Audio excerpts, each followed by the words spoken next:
Hey there, I'm your host Jeremy Burke Miller, and today we're talking about Morgan Le Fay, the Arthurian legend in Marvel. She's villainous, she's godly, she's the master of manipulation and magic. She's none other than Morgan Le Fay. For everyone who's unaware of just how formidable this Marvel supervillain is, Morgan Le Fay is one of the most mighty sorceresses in the history of the Earth. Not only can she control time, she can also alter reality entirely and make people her pawns by taking complete control of their minds. She is not the kind of supervillain you want to mess around with. And yet, Marvel superheroes just can't help themselves. She's frequently fought Spider-Woman, the Avengers, Ian McNee, and Doctor Doom. Before we go into our explanation, we have a very small request. If you like our content, please support us by subscribing to our channel. This is a small click for you, but for us, it means a lot. Thank you. Let's begin.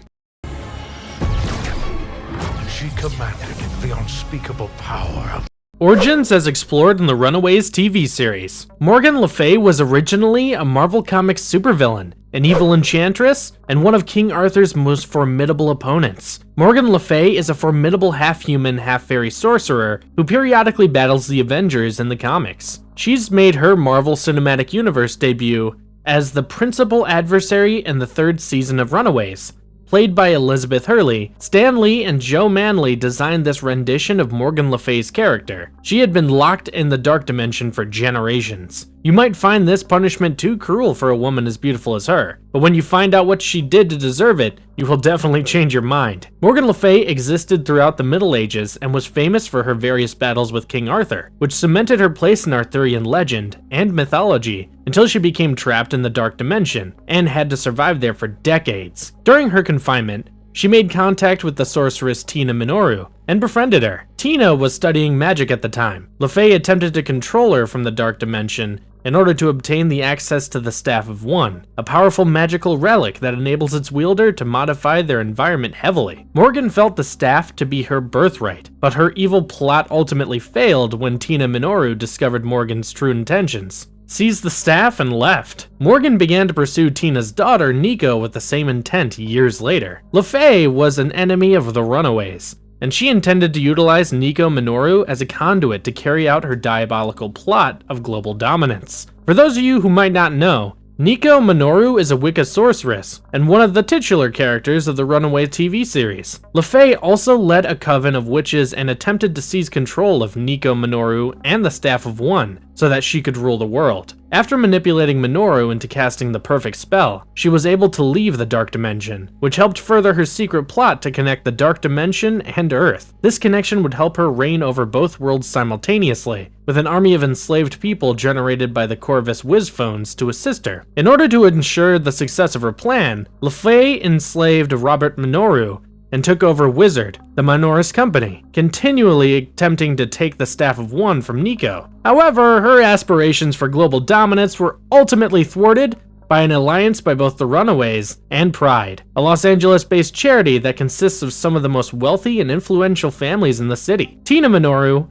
Nico Minoru's mother, managed to send Le Fay back to the Dark Dimension, where she belonged. In the Marvel Cinematic Universe, this is Morgan Le Fay's second live-action incarnation. After one portrayed by Jessica Walter, Morgan also appears in various Marvel animated productions, where Grey DeLisle frequently voices her. Morgan Le Fay attempted to seize control of Nico Minoru and the Staff of One once in 2018. Morgan first emerged in a vision to distraught Nico, who was looking for her girlfriend Carolina, and offered to help look for her. After Minoru found Carolina, she attempted to destroy the Staff of One after freeing her, but before she could do that, Le Fay utilized telepathy to contact her, and instigated her to gain mastery over the Staff of One, with Le Fay as a tutor. Minoru rejected her, and immediately burnt the Staff of One. Le Fay later telepathically conversed with Minoru one more time, imploring her to accept the Dark Dimension's abilities and materialize the Staff of One, without which she would be unable to protect her companions. The potency of the spell cast by Minoru and Le Fay's council was ultimately sufficient for Le Fay to leave the Dark Dimension dimension. When Le Fay arrived on Earth, she began to unfold the rest of her criminal plot to take over the globe. The Minoris firm, Wizard, was in a grave dilemma due to a variety of problems orchestrated by Morgan. Le Fay immediately took advantage of the situation to become an essential part of the organization. 6 months after escaping the Dark Dimension, Le Fay used her influence to put Wizard back on track, earning the firm and herself a very good reputation. She became the face of Wizard's latest project, the Corvus Wizphone, which was actually an enthralling tool that Le Fay planned on delivering all over Earth. Later, while watching an online live stream from the Runaways, Le Fay realized that the detrimental abilities of the Corvus Wizphones had been brought to light. The live stream revealed that the Corvus Wizphones had an effect on their users, causing them to become aggressive. Because this jeopardized her operation,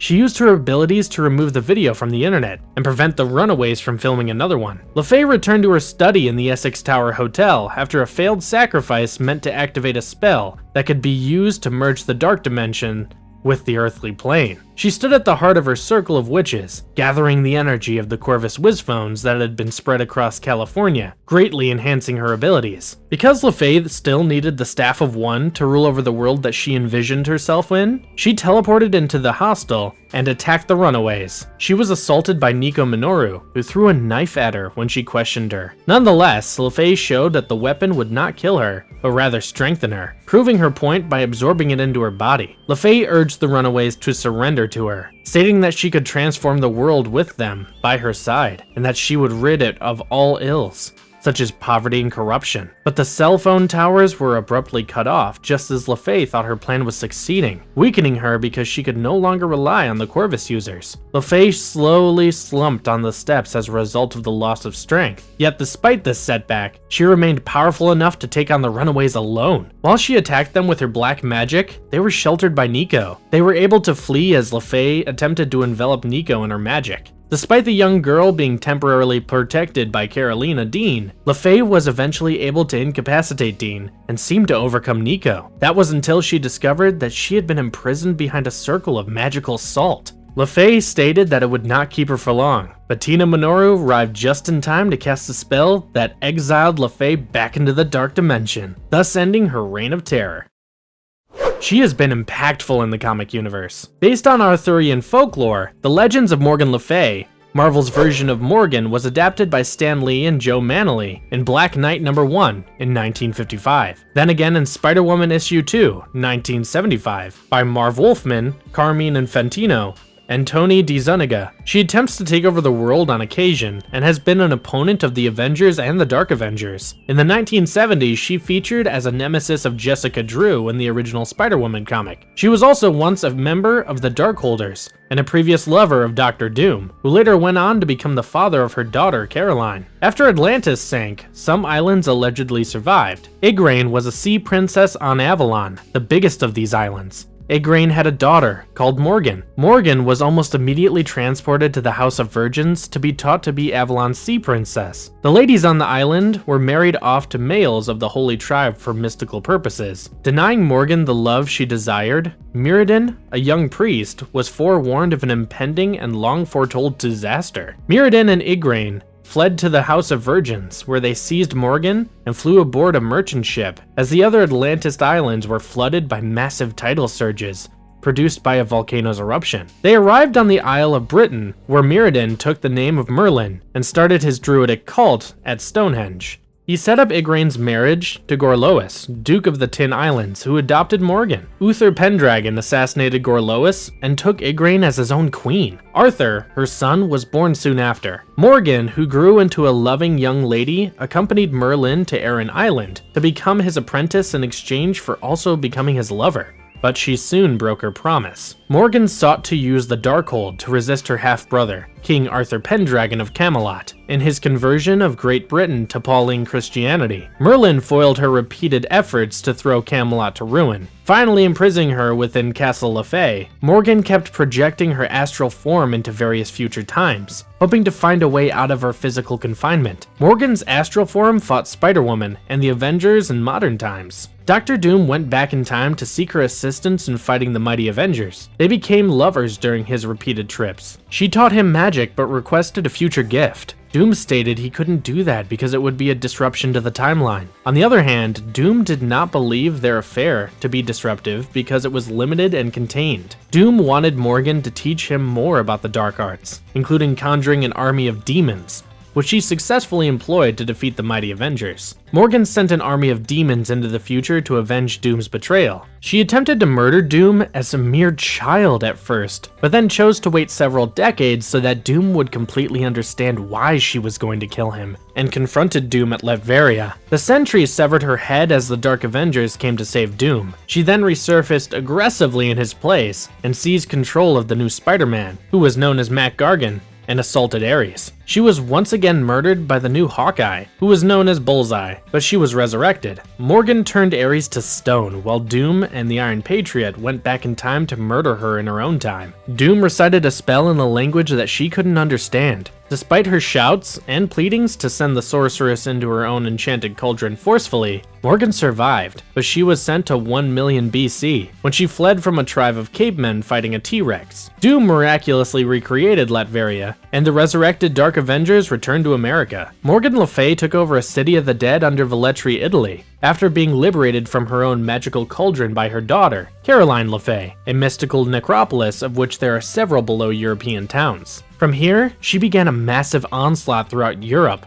with the legions of the dead. The Avengers and the Euroforce joined forces to stop her, but the legions of the deceased swiftly defeated them. Sebastian Druid, the son of Dr. Druid, attempted to assist the heroes, but was assassinated by Le Fay immediately after arriving in the city. However, murdering Druid worked against Morgan's intentions. He transformed into a ghost of the town, which allowed his powers to function, drawing the troops back to their own necropolises, and gravely weakening Le Fay. The Avengers and the Euroforce then beat her up, causing her to flee. Morgan reappeared in the present, her powers significantly lessened. Now living in Queens, during a time when Doom was accused of the destruction of the Antlion Project, a CO2 waste conversion facility on the dark side of the moon, Morgan agreed to take Doom to see the Witness after he informed her about the visions of the future that he was having. But this conversation was immediately cut short due to a sudden death in front of Morgan's very own eyes.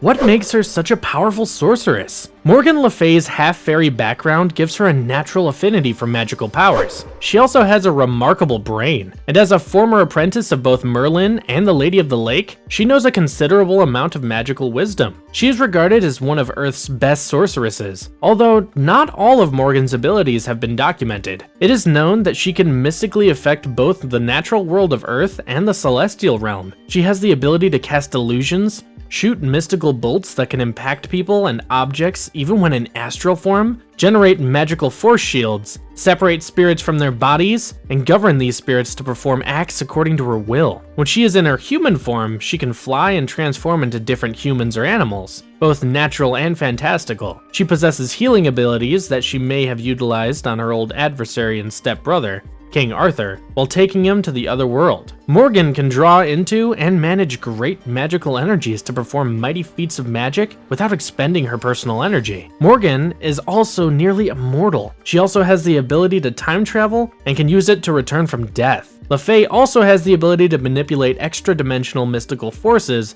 from the Octo Essence if necessary.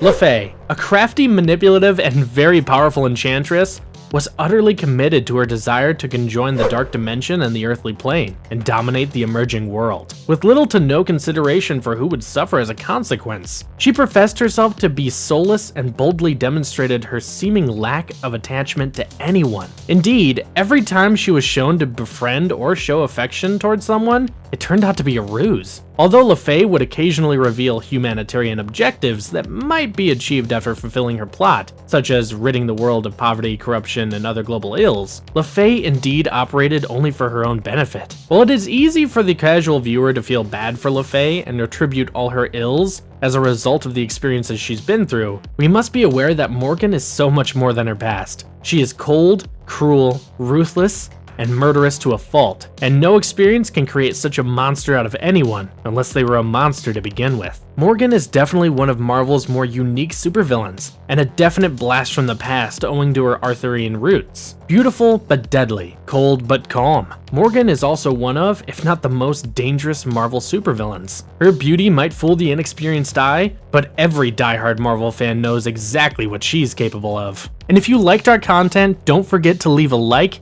and subscribe to us if you haven't already. Have a good one and be safe. Thanks everyone.